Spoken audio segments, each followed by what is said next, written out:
जय श्री कृष्ण दोस्तों, राधे राधे। मेरे YouTube चैनल में आप सभी का स्वागत है। काफ़ी समय पहले की बात है। एक गांव में एक साहूकार था। उसके 7 बेटे और एक बेटी थी, जिसकी नई नई शादी हुई थी। सेठानी ने सातों बहू और बेटी सहित कार्तिक कृष्ण चौथ को करवा चौथ का व्रत किया। उस लड़की के भाई हमेशा अपने बहन के साथ भोजन करते थे। उस दिन भाइयों ने बहना को भोजन के लिए बोला। अरे बहना, चलो भोजन ग्रहण करते हैं। नहीं भैया, आज मेरा करवा चौथ का व्रत है, इसलिए जब चांद निकलेगा तब मैं खाना खाऊंगी। भाइयों ने सोचा कि बहन इतनी देर तक भूखी रहेगी, इसलिए एक भाई ने दिया लिया तो दूसरा चलनी लेकर पेड़ पर चढ़ गया। दिया जलता हुआ देखकर बहन को लगा चांद निकल आया है। तभी बहन ने भाभीयों से कहा। देखो भाभी, चांद निकल आया है। तभी भाभी बोली, बाई जी, ये चांद तो तुम्हारे लिए उगा है, हमारा चांद तो रात में दिखेगा। क्योंकि भाभी जानती थी कि ये सब शरारत उस लड़के के भाइयों की है। बहन अकेले ही खाना खाने बैठी। पहले निवाले में ही बाल निकल आया, दूसरा निवाला खाने लगी तो कंकड़ निकल आया, तीसरा निवाला खाने लगी तो उसे ससुराल से बुलावा आ गया कि जमाई राजा बहुत बीमार है, सो बहू को जल्दी भेजो। माँ ने जैसे ही कपड़े निकालने के लिए बक्सा खोला तो 3 बार ही कभी सफेद, कभी काला तो कभी नीले कपड़े ही हाथ में आए। अरे, ये क्या अशुभ हो रहा है? माँ ने कुछ सोचा और माँ ने एक सोने का सिक्का पल्ले से बांध दिया और कहा, रास्ते में सबके पैर छूती जाना, और जो तुझे अमर सुहाग का आशीर्वाद दे उसे ये सोने का सिक्का दे देना और खाली पल्ले से गांठ बांध लेना।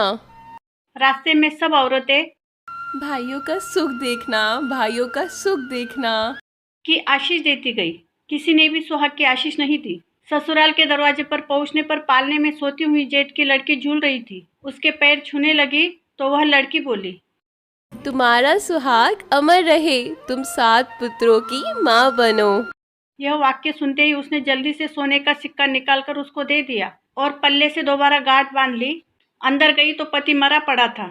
बहू ने अपने मरे हुए पति को जलाने के लिए नहीं ले जाने दिया और बोली, माँ, मुझे अलग से झोपड़ी दे दो, मैं वहाँ अपने मरे हुए पति के साथ रहने लगूंगी, लेकिन मेरे पति को कोई जलाएगा नहीं। मेरे पति ऐसे नहीं मर सकते, नहीं मर सकते। रोज सास बची कुची ठंडी बासी रोटी दासी के साथ भेज देती और कहती, करवा ले, भाइयों की प्यारी करवा ले, दिन में चांद देखने वाली करवा ले।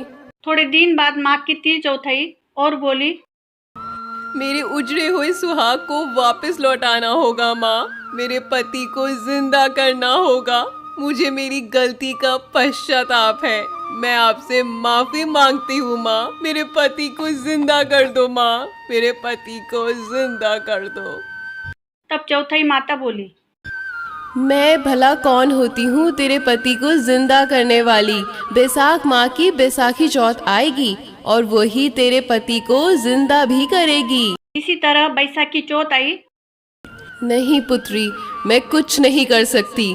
भादवे की चौथ आएगी, वही तुम्हारे पति को जिंदा भी करेगी। तब कुछ महीने बाद भादुड़ी चौथ आई।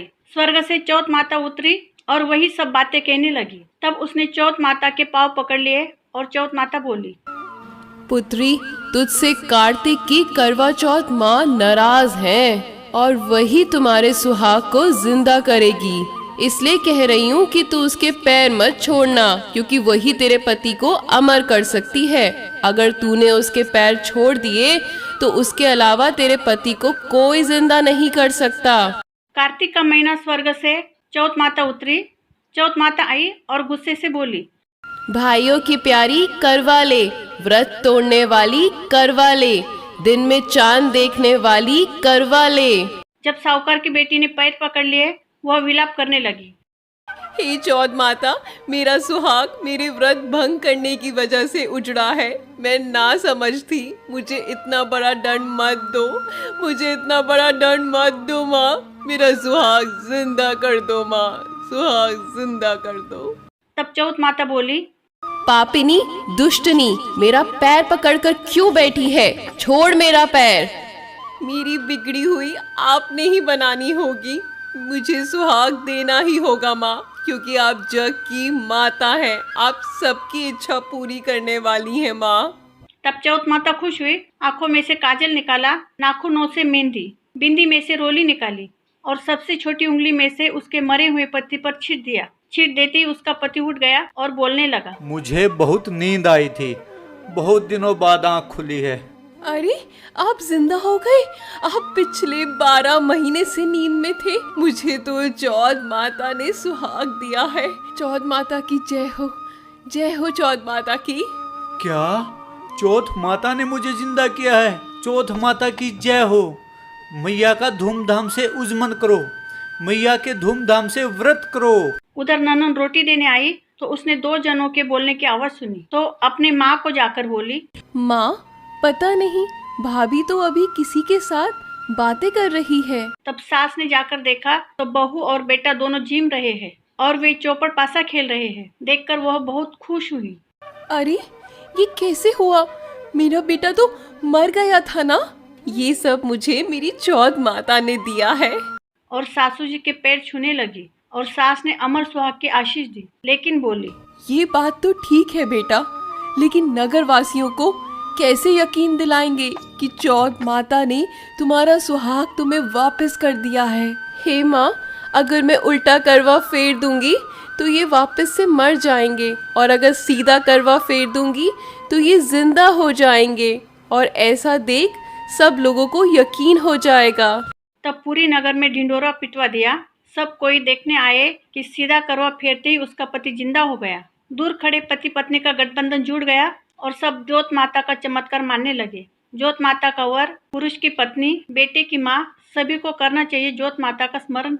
आपको मेरी वीडियो अच्छी लगी हो तो मेरी वीडियो को लाइक करें, शेयर करें और मेरे चैनल को सब्सक्राइब करें। धन्यवाद।